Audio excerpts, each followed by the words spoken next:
2일 후에 요단 서쪽 산지와 평지와 레바논 앞 대연안에 있는 햇사람과 아모리 사람과 가나안 사람과 브리스 사람과 휘 사람과 여붓 사람의 모든 왕들이 이 일을 듣고 모여서 일심으로 여호수아와 이스라엘에 맞서 싸우려 하더라. 기브온 주민들이 여호수아가 여리고와 아이에 행한 일을 듣고 꾀를 내어 사신의 모양을 꾸미되 헤어진 전대와 헤어지고 찢어져서 기운 가죽 포도주 부대를 나귀에 싣고 그 발에는 낡아서 끼운 신을 신고 낡은 옷을 입고 다 마르고 곰팡이가 난 떡을 준비하고 그들이 길갈 진영으로 가서 여호수아에게 이르러 그와 이스라엘 사람들에게 이르되 우리는 먼 나라에서 왔나이다. 이제 우리와 조약을 맺읍시다 하니 이스라엘 사람들이 히 사람에게 이르되 너희가 우리 가운데 거주하는 듯하니 우리가 어떻게 너희와 조약을 맺을 수 있으랴 하나 그들이 여호수아에게 이르되 우리는 당신의 종들이니이다 하매 여호수아가 그들에게 묻되 너희는 누구며 어디서 왔느냐 하니 그들이 여호수아에게 대답하되 종들은 당신의 하나님 여호와의 이름으로 말미암아 심히 먼 나라에서 왔사오니 이는 우리가 그의 소문과 그가 애굽에서 행한 모든 일을 들으며 또 그가 요단 동쪽에 있는 아모리 사람의 두 왕들 곧 헤스본 왕 시온과 아스타롯에 있는 바산 왕 옥에게 행하신 모든 일을 들었음이니이다. 그러므로 우리 장로들과 우리나라의 모든 주민이 우리에게 말하여 이르되 너희는 여행할 양식을 손에 가지고 가서 그들을 만나서 그들에게 이르기를 우리는 당신들의 종들이니 이제 우리와 조약을 맺읍시다 하라 하였나이다. 우리의 이 떡은 우리가 당신들에게로 오려고 떠나던 날에 우리들의 집에서 아직도 뜨거운 것을 양식으로 가지고 왔으나 보소서 이제 말랐고 곰팡이가 났으며 또 우리가 포도주를 담은 이 가죽 부대도 새 것이었으나 찢어지게 되었으며 우리의 이 옷도 신도 여행이 매우 길었으므로 낡아졌나이다 한지라. 무리가 그들의 양식을 취하고는 어떻게 할지를 여호와께 묻지 아니하고 여호수아가 곧 그들과 화친하여 그들을 살리리라는 조약을 맺고 회중 족장들이 그들에게 맹세하였더라. 그들과 조약을 맺은 후 사흘이 지나서야 그들이 이웃에서 자기들 중에 거주하는 자들이라 함을 들으니라. 이스라엘 자손이 행군하여 셋째 날에 그들의 여러 성읍들에 이르렀으니 그들의 성읍들은 기브온과 그비랴와 브에롯과 기럇 여야이림이라. 그러나 회중 족장들이 이스라엘의 하나님 여호와로 그들에게 맹세했기 때문에 이스라엘 자손이 그들을 치지 못한지라. 그러므로 회중이 다 족장들을 원망하니 모든 족장이 온 회중에게 이르되 우리가 이스라엘의 하나님 여호와로 그들에게 맹세하였은즉 이제 그들을 건드리지 못하리라. 우리가 그들에게 맹세한 맹약으로 말미암아 진노가 우리에게 임할까 하노니 이렇게 행하여 그들을 살리리라 하고 무리에게 이르되 그들을 살리라 하니 족장들이 그들에게 이른 대로 그들이 온 회중을 위하여 나무를 패며 물을 깃는 자가 되었더라. 여호수아가 그들을 불러다가 말하여 이르되 너희가 우리 가운데서 거주하면서 어찌하여 심히 먼 곳에서 왔다고 하여 우리를 속였느냐. 그러므로 너희가 저주를 받나니 너희가 대를 이어 종이 되어 다 내 하나님의 집을 위하여 나무를 패며 물을 깃는 자가 되리라 하니 그들이 여호수아에게 대답하여 이르되 당신의 하나님 여호와께서 그의 종 모세에게 명령하사 이 땅을 다 당신들에게 주고 이 땅의 모든 주민을 당신들 앞에서 멸하라 하신 것이 당신에게 종들에게 분명히 들리므로 당신들로 말미암아 우리의 목숨을 잃을까 심히 두려워하여 이같이 하였나이다. 보소서 이제 우리가 당신의 손에 있으니 당신의 의향에 좋고 옳은 대로 우리에게 행하소서한지라. 여호수아가 곧 그대로 그들에게 행하여 그들을 이스라엘 자손의 손에서 건져서 죽이지 못하게 하니라. 함께 읽습니다. 그날에 여호수아가 그들을 여호와께서 택하신 곳에서 회중을 위하여 여호와의 제단을 위하여 나무를 패며 물을 깃는 자들로 삼았더니 오늘까지 이르니라. 아멘. 오늘 본문 1절에 보면 이 일 후에라고 성경은 시작하고 있습니다. 그리고 1절 마지막에 보면 이 일을 듣고라고 마무리하고 있습니다. 여러분 1절 한번 스크린에 한번 보시죠. 바로 여기서 이 일은 이스라엘 백성들이 바로 철옹성 같은 여리고성을 무너뜨리고 그리고 작지만 강한 아이성을 무너뜨린 일입니다. 이런 소식을 들었던 가나안 사람들은 별것 아니라고 생각했다가 이제 뭔가 이 분위기가 심상치 않다. 그래서 가나안의 많은 왕들이 함께 모였습니다. 논의를 했어요. 우리가 연합하여 싸우지 않으면 안 되겠다. 그래서 오늘 1절에 2절에 보시면요, 모여서 일심으로 여호수아와 이스라엘에 맞서서 싸우려 하더라, 이렇게 나옵니다. 이들이 이렇게 결정한 것은 본인들이 그런 죽음의 위기 앞에서 살아남기 위한 선택이었습니다. 그런데 그 가운데 히위 족속의 사람들 가운데 기브온 사람들이 있었습니다. 이 기브온 사람들은 지금 다른 선택을 하고 있는 거예요. 여러분, 기브온 주민들은 싸우지 않고 이스라엘과 화친을 맺으려고 하는 선택을 하고 있습니다. 사실 가나안의 모든 민족이, 모든 사람들이 지금 이스라엘과 싸우려고 하는 것이 대세의 흐름입니다. 그런데 그런 대세의 흐름에 반하여 이 기브온 주민들, 얼마 안 되는 주민들이 그걸 거스르는 것이 이거 쉽지 않은 거예요. 그런데요, 여러분, 기브온 주민들이 이렇게 다르게 반응한 이유가 있습니다. 여러분, 9절 10절을 제가 세번역 성경으로 인용해 왔는데 같이 한번 읽어보시죠. 같이 한번 읽습니다. 그들이 여호수아에게 대답하였다. 종들은 주 하나님의 명성을 듣고서 아주 먼 곳에서 왔습니다.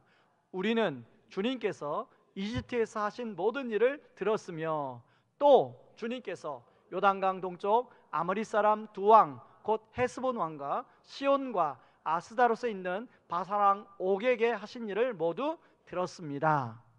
여러분, 24절을 제가 한번 읽어보겠습니다. 그들이 여호수아에게 대답하였다. 우리가 그렇게 속일 수밖에 없었던 까닭은 주 하나님이 그의 종 모세에게 명하신 것이 참으로 사실임을 우리가 알았기 때문입니다. 하나님이 이 땅을 다 이스라엘 사람에게 주라고 명하셨고 이스라엘 사람이 보는 앞에서 이 땅에 사는 모든 사람을 다 죽이라고 명하셨다는 것을 우리가 들어서 알았습니다. 우리가 속임수를 쓸 수밖에 없었던 것은 우리가 이스라엘 사람 때문에 목숨을 잃을까 두려워했기 때문입니다. 여러분, 이들의 고백을 잘 보세요. 주어가 누굽니까? 자, 이스라엘이 행한 일을 들었어요? 아니면 하나님이 이스라엘 통해서 행한 일을 들었다고 고백해요? 하나님이, 주님이 이스라엘 통해서 행한 일을 했다고 고백하고 있습니다. 그리고 그것을 사실로 지금 받아들이고 있는 거예요. 여러분, 사실 이런 이야기들을 기브온 주민만 들었던 게 아니에요. 그러나 다른 가나안 사람들과 기브온 주민의 차이가 뭐냐면 다른 가나안 사람들은 이스라엘이 행한 일로 들었어요. 근데 기브온 주민은 이스라엘이 아니라 이스라엘 뒤에 계신 하나님이 이스라엘 통해서 행한 일을 들은 거예요. 여러분, 그러다 보니까 기브온 주민들 입장에서는 고민이 많았어요. 24절에 나온 것처럼 가나안 연합군들과 함께 어울려서 이스라엘을 대적을 했다가는 진짜 그것을 사실로 믿었기 때문에 죽을 거라고 100% 확신했던 것 같아요. 그러자니 이제 기브온 사람들이 이스라엘과 화친을 맺게 되면 가나안 사람들한테 반역, 배반 때문에 어려움을 당할 걸 예상했겠죠. 실제로 보면 10장에 보면 여러분, 그 아도닉 베섹을 중심으로 해서 예루살렘의 왕 그리고 아모리 족속의 왕들이 연합군에서 이 기브온 성을 공격하는 내용이 나옵니다. 그래서 기브온 사람들은 대세의 흐름을 따를 것인가, 아니면 무슨 수단을 사용해서라도 이스라엘과 화친의 조약을 맺어서 살 수 있을 것인가, 정말 고민이 많이 되었을 것입니다. 오늘 성경에 나오지 않지만 여러분, 기브온 이 주민들은 총 4성읍에 살고 있었다고 성경에 나오는데 그 사람들이 나름대로 성주도 있을 것이고요, 거기에 대표들이 있었을 거예요. 모여가지고 어떻게 하면 이 위기 속에서 우리 기브온 주민들이 살아남을 수 있을까, 많은 논의와 회의를 했을 거예요. 거기에는 찬성, 반대, 가나안 연합군에게 우리가 같이 합쳐서 같이 맞서 싸우자, 아니다, 그러면 다 죽는다, 어떻게든지 화친 조약을 맺자. 그래서 누가 어떤 의견이 우세했어요? 화친 조약을 맺어서 사는 게. 그런데 문제는 뭐냐면 화친 조약을 맺었다가 자칫하면 다 이스라엘에게 죽을 수가 있었어요. 왜? 원래 이 기본 사람들은요, 희족속으로 다 죽임을 원래 죽이기로, 하나님 죽이기로 결정한 사람들이거든요. 그런데 이들이 막 고민을 하다가 하나 단서를 발견했는데 신명기 20장 10절 11절과 15절에서 단서를 발견해요. 여러분 신명기 20장 10절 11절 한번 스크린에 벌써 보여주셨네요. 한번 같이 읽어보시죠. 내가 어떤 성읍으로 나가서 치려할 때에는 그 성읍에 먼저 화평을 선언하라. 그 성읍이 만일 화평하기로 화답하고 너를 향하여 성문을 열거든 그 모든 주민들에게 내게 조공을 바치고 너를 섬기게 할 것이요 내가 내게서 멀리 떠난 성읍들 곧 민족들에게 속하지 아니한 성읍들에게는 이같이 행하려니와. 여러분, 그러니까 화친을 맺을 수 있는 유일한 단서가 멀리 있는 성읍들은 화친을 맺을 수 있었어요. 그러니까 기브온 사람들 입장에서는 사실 아이성에서 이 기브온은 얼마 안 떨어진 곳이에요. 그래서 유일하게 살 수 있는 길은 자기들이 멀리서 사는 사람인 것처럼 이스라엘 사람들이 속아주면 가능했어요. 그런데 여기에는 또 문제가 발생합니다. 여러분 3일 정도 지나면 그 거짓말이 들통나게 되어 있어요. 그러면 거짓말이 들통나면 어떻게 될 거냐? 우리 죽는 거 아니냐? 아마 그렇게 이야기하는 사람도 있었을 것입니다. 그러나 그런 여러 가지 가능성 중에 유일하게 이 기브온 사람들이 할 수 있는 행동은 그렇게라도 해볼 수 있어야 우리가 살 수 있는 여지가 있다라고 생각합니다. 그러니까 이게 이쪽으로 선택하면 살 수 있는 확률이 100%가 아니에요. 살 수 있는 확률이 한 10%? 한 5%? 아니 한 1%? 제가 예전에 얘기했잖아요. 인천 상륙작전에 그때 성공 확률이 몇 프로라고 혹시 기억나시나요? 여러분 잊어버릴 줄 알았어요. 5,000분의 1. 그럼에도 불구하고 인천 상륙작전을 했잖아요. 여러분 기브온 사람들이 정말 이스라엘과 화친을 맺어서 살 수 있는 확률을 계산했을 거예요. 그러나 그럼에도 불구하고 왜? 하나님의 행하신 줄 너무 믿었기 때문에. 그래서 4절에 보면요, 이들이 계략을 내어 멀리에서 온 사람처럼 속이고 있습니다. 헤어진 옷을 입고 낡아 빠진 가죽 부대를 가지고 그리고 곰팡이 난 떡을 준비하고 다 떨어진 신발을 신고 사신에게 그렇게 해서 보냅니다. 자, 이것은 생명을 건 속임수 작전이었어요. 여러분 화친 조약을 맺을 수 있지만 얼마 지나지 않아서 들통날 수 있는 100% 들통나요. 실제로 3일 만에 들통나잖아요. 그러나 이들은 하나님이 하신 일을 분명히 들었다고 고백하고 이들이 그 상황에서 살 수 있는 길은 이 방법밖에 없었다고 성경은 기록하고 있습니다. 여러분 세번역 성경은 이 의미를 잘 드러내고 있는데요, 여러분 한번 스크린에 이미 떴네요. 같이 읽어봅니다. 그들이 여호수아에게 대답하였다. 우리가 그렇게 속일 수밖에 없었던 까닭은 주 하나님이 그의 종 모세에게 명하신 것이 참으로 사실임을 우리가 알았기 때문입니다. 하나님이 이 땅을 다 이스라엘 사람에게 주라고 명하셨고 이스라엘 사람이 보는 앞에서 이 땅에 사는 모든 사람을 다 죽이라고 명하셨다는 것을 우리가 들어서 알았습니다.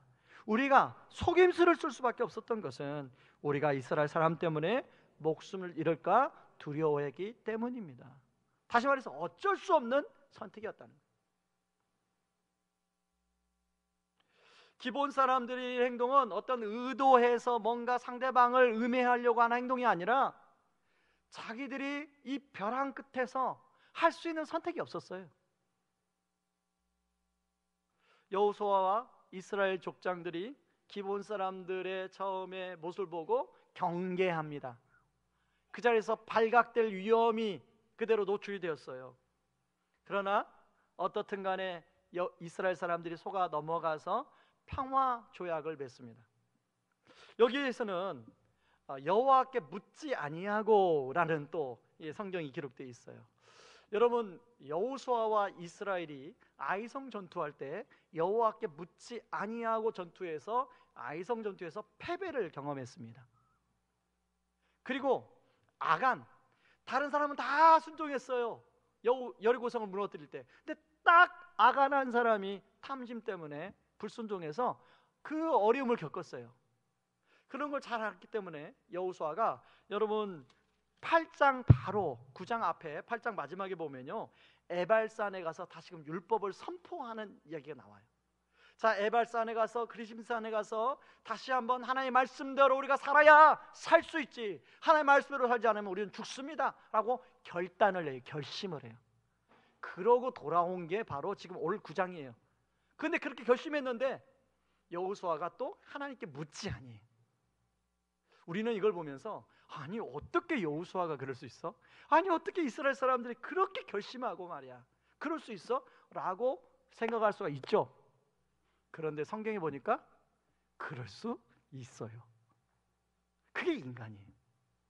여러분 우리 삶을 한번 들어가 볼까요? 자, 주일 예배를 통해서 여러분이 정말 뜨겁게 기도하고 은혜를 받고 문을 탁 나가는 순간, 아니면 우리 주부들 같으면 집에 방문을 팍 여는 순간 아이들이 또 어지러 높여놓고 그러면 야! 그러면서 받은 은혜 다 쏟잖아요. 여러분 주차장에 가서 조금만 내가 먼저 가야 되는 저 차가 같은 성도들끼리 그럴 수 있는 게 우리예요. 여러분 여호수아와 이스라엘 사람들의 이 실수가 사실은 남의 이야기가 아니죠. 자, 우리는요 이렇게 기본의 속임수 그리고 이스라엘의 실수에 대해서 우리 하나님이 엄격하신 하나님이, 특별히 앞에서 보면 아이성을 통해서 징계하신 하나님이 이들을 징계할 것이다, 이들을 심판하실 거다 라고 생각하고 당연히 그렇게 해야 된다고 생각을 해요. 우리가 성경을 볼 때요 상당히 도덕주의적인 관점에서 성경을 많이 볼 때가 있어요. 그런데 여러분 그런 우리의 예상과 판단을 전혀 벗어나서 오늘 본문에 보면 기브온과 이스라엘의 실수에 대해서 하나님은 어디도 징계하셨다는 얘기가 나오지 않아요. 오히려 이제 9장 10장을 살펴보면 오히려 이스라엘과 기브온을 하나님이 도와주고 계세요. 저는 이걸 통해서 하나님이 용납하시는 하나님의 사랑을 보게 됩니다. 여러분 우리가 죄를 짓는 사람들입니다.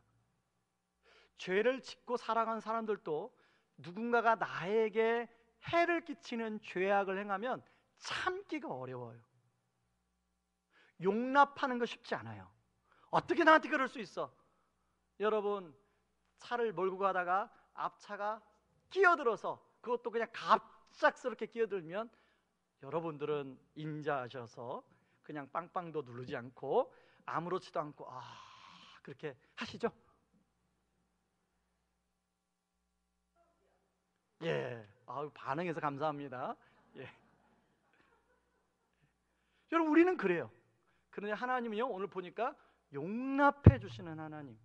사실은 죄를 짓는 우리가 죄를 짓는 어떤 사람을 용납하는 건 너무 어려운데, 거룩하신 하나님, 죄가 하나도 없는 하나님이 죄 있는 인간의 죄를 용납하는 건 쉬운 일이 아니에요. 왜? 본인에게 흠집 나는 일이거든요. 그럼에도 불구하고 우리 하나님은 도덕적 결함이 있는 기브온을 용납하시고 실수하는 이스라엘을 품어주시는 하나님의 모습을 볼 수가 있습니다. 대신 오늘 본문에 보면요 기브온에게 은혜를 베풀어 주세요. 오늘 본문에 첫 번째 어떤 은혜를 베푸냐면 구원의 은혜를 베풀어 주세요. 여러분 24절에 보면요 기브온 사람들은 지금 어떤 두려움에 휘어잡혀 있냐면 이스라엘 사람들에 의해서 죽을지도 모른다는 두려움에 지금 사로잡혀 있어요. 그런데 오늘 본문에 보니까 15절, 20절, 21절에 보니까 그들을 살리리라. 두려움에 죽을까, 지금 죽을지도 모른다는, 거의 99% 죽을 거라고 생각하는 사람들에게 그들을 살리리라고 3번이나 이야기하고 있어요. 물론 겉으로 보기에는 여호수아와 이스라엘 백성들이 그들과 화친 조약을 위해서 그들을 살려준 것 같지만 그 뒤에 보이지 않는 하나님의 손이 일하시고 역사함을 볼 수가 있습니다. 여러분 더 놀라운 것은 6차적으로 이들이 생명을 얻는 구원을 받을 뿐 아니라요 영적인 구원까지 받는데, 여러분 이들은 하나님의 백성으로 들어올 수 없는 가나안 족속 중에서 희족속 사람들이었어요. 이들은 원래 하나님이 죄가 관영해서 심판하기로 작정한 사람들이었어요. 여러분, 우리가 구약 특히 여호수아를 읽을 때 어느 정도 이제 성경 배경이 있는 분들은 그렇지 않겠지만, 성경 배경이 없는 분들은 하나님은 너무 이스라엘 편에서는 편애하는 하나님 아닌가, 이렇게 생각할 수가 있습니다. 여러분, 하나님이 가나안 족속을 다 멸절하라고 한 이유가 있어요. 여러분, 창세기로 가면 아브라함에게 뭐라고 하냐면 소돔과 고모라가 너무나 죄악이 관영해요. 그래서 소돔과 고모라를 하나님이 심판하십니다.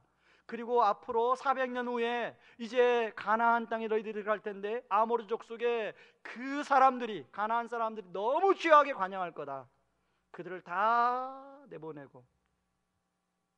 여러분, 이 마음은 누구를 알면 되냐면요, 요즘에 돼지 열병 때문에 자기가 키운 돼지를 살처분해야 되는 농부의 심정을 여러분 혹시 기사에서나 신문 인터뷰에서나 본 적 있습니까?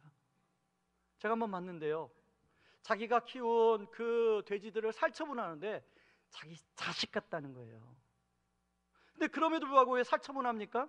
살려두면 다른 돼지들까지 그 열병이 전염이 돼서, 바이러스가 전염이 돼서 더 많은 돼지들이 죽으니까 살처분하는 거 아니겠어요?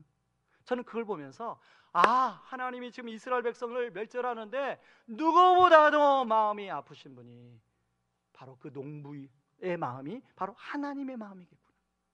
하나님은 너무나 마음이 아픈 거예요. 그러나 그렇게 멸절할 수밖에 없는 게 너무 죄악이 관영해서 내버려 두면 모든 사람들에게 그 죄의 바이러스가 퍼져서 다 죽게 생겼어요. 그런 관점으로 여러분 이 본문을 보시면 이해할 수가 있습니다. 그런데 그런 사람들, 이방 민족이 그런 사람들이었어요. 근데 이들이 라합처럼 지금 하나님의 백성으로 받아들여지고 있습니다. 여러분, 기브온 사람들이 처음에 자기들이 죽을 위험에 놓였을 때 가능성을 생각했던 사람 중에 하나가 라합의 이 본이었을 거예요.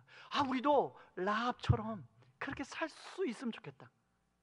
우리도 라합처럼 하나님의 백성으로 받아들여질 수 있으면 좋겠다. 근데 과연 그럴까? 그럴 수 있을까? 그런데 지금 실제로 라합처럼 하나님의 백성으로 받아들여지고 있습니다. 자, 그런가 하면 두 번째요, 보호하심. 단순히 하나님의 백성으로 구원만이 아니라 보호하심의 은혜가 있는데요, 여러분 10장에 가보세요. 10장에 가면 아까 말씀드린 것처럼 이제 아모리족 속의 왕들이 연합해요. 그 중에 가장 큰 왕이 예루살렘의 아도니베섹이에요. 그리고 배신한 기브온 성을 공격합니다. 그때 하나님은 여호수아에게 도와주라고 얘기를 해요.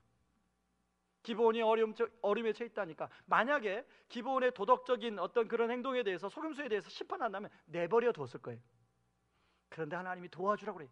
여호수아가 그 얘기 듣고 밤새도록 기브온 성으로 올라갑니다. 아니, 잠자고 아침에 가도 되잖아요. 이 기브온은 마음이 급한 거예요. 여호수아는 마음이 급한 거예요. 기브온이 조금이라도 늦으면 공격당하면 어떨까? 자, 여러분 11절을 한번 보세요. 11절. 자, 여러분 가지고 있는 성경으로 11절, 10장 11절을 한번 같이 읽어보겠습니다. 같이 읽습니다. 그들이 이스라엘 앞에서 도망하여 베드론의 비탈에서 내려갈 때에 여호와께서 하늘에서 큰 우박덩이를 아세가 이르기까지 내리심에 그들이 죽었으니 이스라엘 자손의 칼에 죽은 자보다 우박에 죽은 자가 더 많았더라. 여러분, 저는 처음에 이 성경을 읽으면서 그랬나 보다 그랬는데 한번 이걸 좀 실제로 영화처럼 한번 상상해 봤어요. 제가 지금 이스라엘 사람들입니다. 지금 그 아모리 족속 연합군과 이렇게 칼로 싸우고 있어요. 근데 우박이 딱 떨어졌는데, 여러분 우박이 위에서 떨어지잖아요. 근데 여러분 저와 이 사람과 지금 싸움 거리가 한 50cm나 될까요? 뭐 좀 길면 1m? 저는 안 죽고 누가 죽어요? 상대방만 죽어요. 그것도 지금 이렇게 싸우고 있는데 탁탁탁탁 떨어져서 저쪽에서 칼을 막 휘둘리다가 이러고 죽는 거예요. 우박이 정밀 유도 GPS가 달린 우박이. 여러분, 하나님이 기브온 지파를 도와주고 있습니다. 그런가 하면 10장 13절을 한번 보세요. 같이 한번 여러분 성경으로 읽어보겠습니다. 태양이 머물고 달이 멈추기를 백성이 그 대적에게 원수를 갚기까지 하였느니라. 야살의 책에 태양이 중천에 머물러서 거의 종일토록 속히 내려가지 아니하였다고 기록되지 아니하였느냐. 여러분, 야살의 책은 그 당시에 역사책이었던 거예요. 신뢰할 만한 역사책. 근데 지금은 존재하지 않습니다. 자, 태양이 머물고 달이 멈췄다. 이것은 지구의 자전과 공전과 달의 공전이 멈췄다는 거예요. 근데 성경이 어디에도 전쟁, 싸움 전쟁에서 이렇게 지구의 자전과 공전과 달의 공전이 멈췄다는 기록이 없어요. 딱 여기에만 나와요. 그것도 여호수아가 말했더니 그렇게 멈췄어요. 그러니까 사람의 말을 듣고 멈춘 게 없어요. 하나님이 멈추게 하신 거죠. 이것은 뭐냐면 하나님이 그만큼 기브온 사람들을 보호하고 계심을 알 수 있다는 거죠. 세 번째는요, 이렇게 보호만 해주신 것이 아니라 하나님께 쓰임받는 은혜를 누리는데, 여러분, 기브온 사람들은 아까 말한 것처럼 하나님의 백성으로 들어올 수도 없고 하나님 앞에 심판을 받아 죽어야 될 운명에 처인 사람들입니다. 그런데요, 여러분, 여호수아 9장 23절 한번 읽어보세요. 같이 여러분 가지고 있는 성경으로 읽어봅니다. 혹시 성경이 없는 분들은 옆에 있는 분 거 이렇게 성경을 같이 좀 보시면 좋을 것 같아요. 같이 읽습니다. 그러므로 너희가 저주를 받나니 너희가 대를 이어 종이 되어 다 내 하나님의 집을 위하여 나무를 패며 물을 깃는 자가 되리라 하니. 자, 27절 같이 읽습니다. 그날에 여호수아가 그들을 여호와께서 택하신 곳에서 회중을 위하여 여호와의 제단을 위하여 나무를 패며 물을 깃는 자들로 삼았더니 오늘까지 이르니라. 사실 저주라고 이야기하는데 인간적인 관점에서 보면 이건 저주입니다. 이런 기브온 사람들은 왕도와 같은 성읍에 살던 사람들이었어요. 가나안의 문명을 누렸던 사람들이었어요. 그런 사람들이 종이 되니까 자기의 기득권을 갖지 못하고 이 종이 되는 것은 이건 저주죠.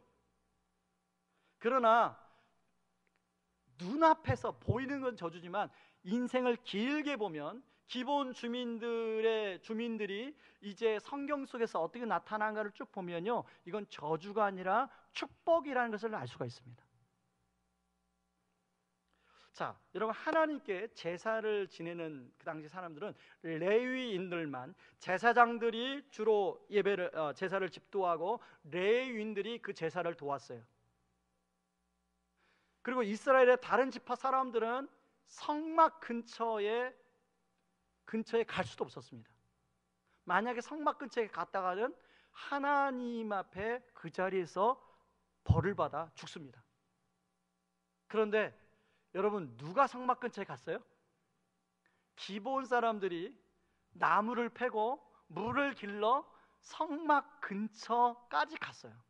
모르겠어요. 어디까지 갔는지 모르겠어요. 여러분, 자, 한번 500m라고 정해봅시다. 500m 가정해보자고요. 500m까지 갔다. 그러면 500m는 누가 물을 날라야 돼요? 레위인들이 날라야 돼요. 그랬을까요? 자, 물 500m 나르는 거 쉽지 않아요. 저는 군대에서 격오지에 근무하면서 밑에서부터 물을 날라본 경험이 있어요. 매일 우리가 먹어야 될, 세수해야 될 물, 그리고 또 무거운 나무를 지고 장거리를 날라본 적이 있어요. 산에서. 그거 쉽지 않아요. 그러니까 이 기브온 사람들이 성막에 제사를 지내는 가까운 데까지 유일하게 접근할 수 있었던 사람 누구예요? 기브온 사람들이에요.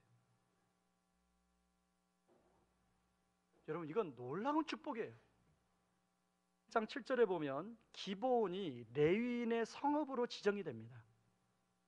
원래 기브온의 성은 여리고 성처럼 다 무너지고 불타 없어져야 할 성읍이었어요. 근데 레위인의 성읍, 레위인들과 함께 하나님께 제사를 드리는 성읍으로 지정이 돼요. 그리고 열왕기 상 이제 솔로몬에 들어가게 되면요, 이 이 기브온 가장 가까이 가는 사람들이 되었어요. 여러분, 이것이 얼마나 기브온 사람들한테 기쁨이고 영광이었는지 몰랐을 거예요. 그렇기 때문에 여러분, 역사를 찾아가서 성경을 찾아보면요, 느헤미야 3장 7절에 이제 바벨론의 포로에서 사람들이 돌아옵니다. 거기에 바로 이 기브온 사람들이 있어요. 기브온 사람이 돌아와서 성벽을 재건하는데 기브온 사람들이 함께 있다는 기록이 나옵니다. 여호수아 7장 3절에 보면. 그리고 에스라에서 보면 느디딤 사람들이 나오는데 이 느디딤 사람들의 학자들은 바로 기브온 사람들이라고 이야기하고 있습니다. 에스라 8장 20절을 같이 한번 읽어볼까요? 같이 읽습니다. 다윗과 방백들이 레이 사람들을 섬기라고 준 느디딤 사람 중 성전 일꾼은 220명이었는데 그들은 모두 지명받은 이들이었더라. 한 사람이 장래가 촉망받는 회사에 취업을 해도 우리가 너무나 축복한다고 박수치고 축하한다고 또 말도 해주고 그러지 않습니까? 하물며 한 회사에 취업해도 축복이라고 여기는데, 여러분, 죽을 운명에 놓였던 기브온 사람들, 전 우주를 관장하고 다스리시는 하나님의 제사에 가장 가까이서 섬기는 일을 맡게 된 이 기브온 사람들, 진짜 축복받은 거 아니에요? 여러분, 그렇다면 이방 민족인 기브온 사람들을 이렇게 하나님이 축복해 주시는 이유가 뭘까요? 우리는 이스라엘 사람들을 축복해 주면 그런가 보다 이렇게 생각할 수 있어요. 여러분, 우리가 성경을 읽을 때 이스라엘 중심적으로 성경을 읽으면 안 돼. 하나님은 창세기부터 요한계시록까지 하나님의 관심은 모든 민족에게 있습니다.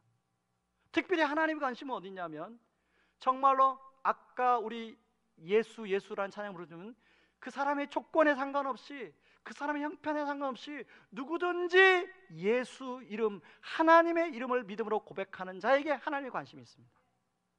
그게 이방 민족이든, 그것이 능력 없는 사람이든, 그것이 능력이든 부유하든 가난하든 상관없어요. 여러분, 기브온 사람들이 도덕적 오점을 가지고 있음에도 축복해 주시는 이유가 뭘까요? 여러분, 기브온 사람들은 두 가지 선택의 기로에 있었던 사람들이에요.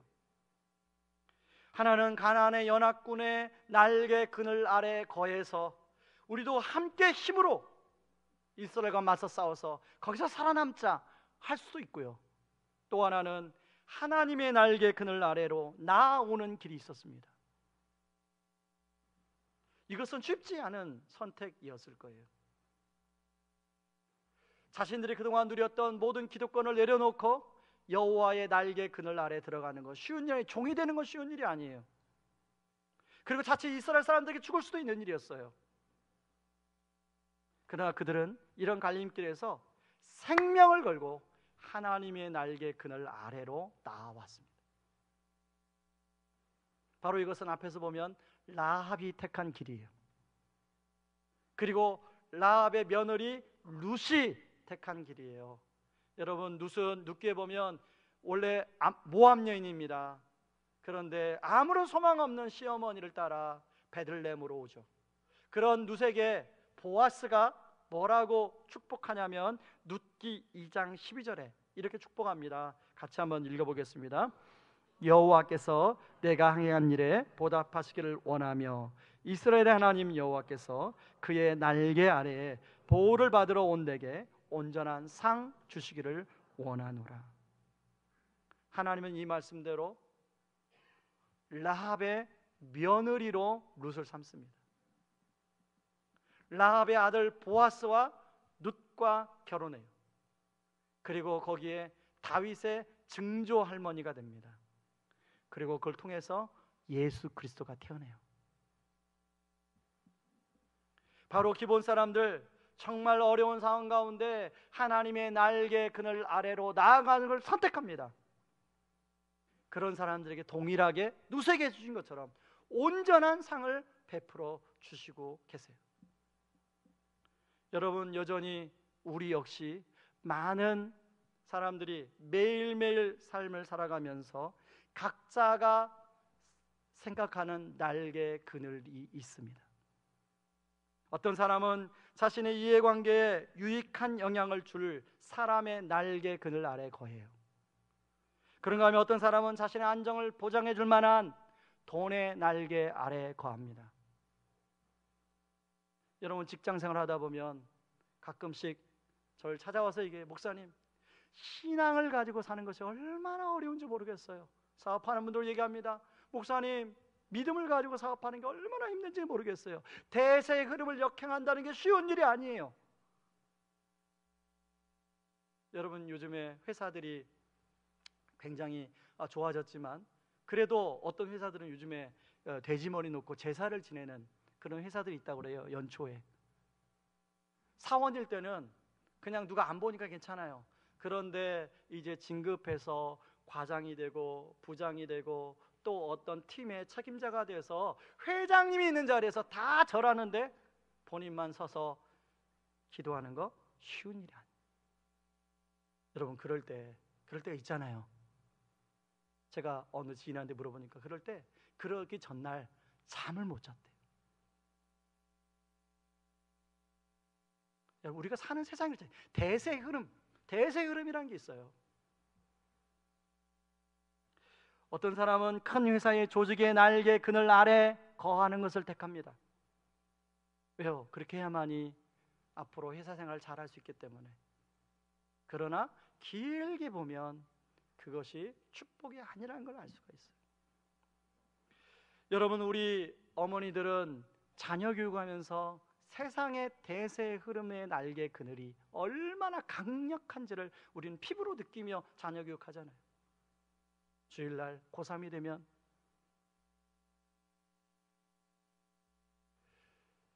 예배드리게 하는 게 쉬운 게 아니에요.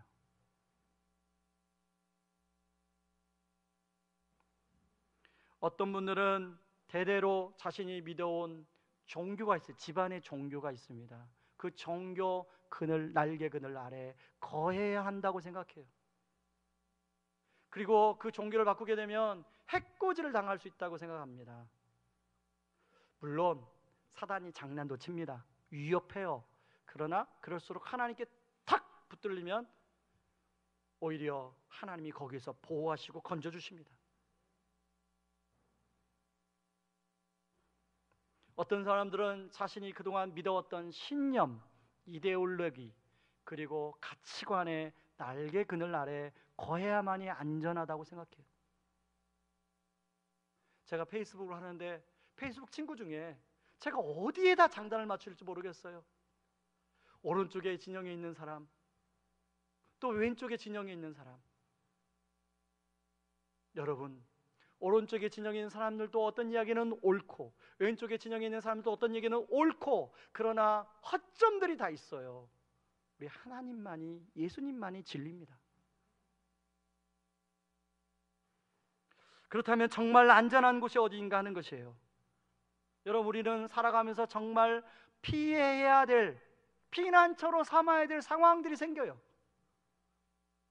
우리 하나님은 바로 우리가 언젠가 살다 보면 피난처로 삼아야 될 상황이 생긴다는 걸 아셨던 것 같아요.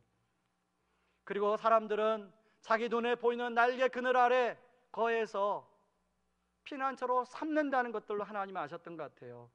그런데 안전한 피난처로 생각했던 것이 보니까 시간이 지나서 보니까 자기를 배신하고 자기를 떠나고 여러분 조직의 날개 그늘 아래 거했다가 조직으로부터 배신당하는 일이 얼마나 많이 있습니까? 회사 조직. 우리 하나님은 아시고 당신의 하나밖에 없는 아들 예수 그리스도를 보내어 주심으로 진정한 우리의 날개 그늘 아래로 우리를 초대하고 있습니다. 여러분 누가복음 13장 34절을 같이 한번 읽어볼까요? 같이 읽겠습니다. 예루살렘아 예루살렘아 선지자들을 죽이고 내게 파송된 자들을 돌로 치는 자여 암탉이 제 새끼를 날개 아래에 모음같이 내가 너의 자녀를 모으려 한 일이 몇 번이냐 그러나 너희가 원하지 아니하였도다. 여러분 여기 암탉은 예수님이 자신을 두고 하신 말씀이에요. 여러분 우리가 예수님의 암탉이라면 우리는 연약한 새끼들에 불과하죠. 여러분 예수님은 원래 하나님의 우편에 앉아서 이 세상의 더러운 거 추잡스러운 거 안 보고도 살 수 있는 분이셨어요. 그러나 우리를 갈 길을 몰라 헤매는 병아리 같은 우리들을 품어주기 위해서 친히 암탉이 되기 위해서 하늘 영광 보좌를 버릴 뿐 아니라 예수님이 우리에게 얼마나 우리를 사랑하시는지 자신의 생명을 십자가의 죽음에 내어주셨어요. 그러면 우리는 이렇게 생각해요. 그래 예수님의 사랑은 알겠는데 예수님의 날개 그늘 아래 거하면 불안해서 못 가겠어요. 뭐 십자가에 그냥 사람 군병들한테 잡아 죽이는 그 잡아 죽는 예수님한테 어떻게 거하겠습니까? 그럼 여러분 그걸로 끝난 게 아니에요. 예수님이 부활하셔서 3일 만에 부활하셔서 하나님 우편에 앉아서 지금도 이 세상을 통치하고 이 세상을 다스리시는 분입니다. 이 예수님, 안탁되신 예수님은 사랑의 예수님이시자 권능의 예수님이에요. 그러므로 우리 모두가 그분의 날개 그늘 아래 거할 때 그 날개 그늘이 우리를 안전하게 보호해 줄 수 있습니다. 그러므로 우리가 할 수 있는 최선이 있다면 더 이상 이 날개 저 날개 비교하고 재지 말고 간보지 말고 기본 사람들처럼 라합처럼 룻처럼 하나님의 날개 그늘 아래 나오는 것입니다. 이런 면에서 특세는 바로 이런 하나님의 날개 그늘 아래로 나오는 너무나 좋은 교회죠. 예수 그리스도를 붙들고 하나님이 주시는 온전한 상을 누릴 수 있는 좋은 교회입니다. 저는 여러분들이 내일부터 시작되는 특세, 바로 이 라합처럼 룻처럼 이 기본 사람들처럼 이런 온전한 상을 누릴 수 있기를 주님의 이름으로 축원합니다.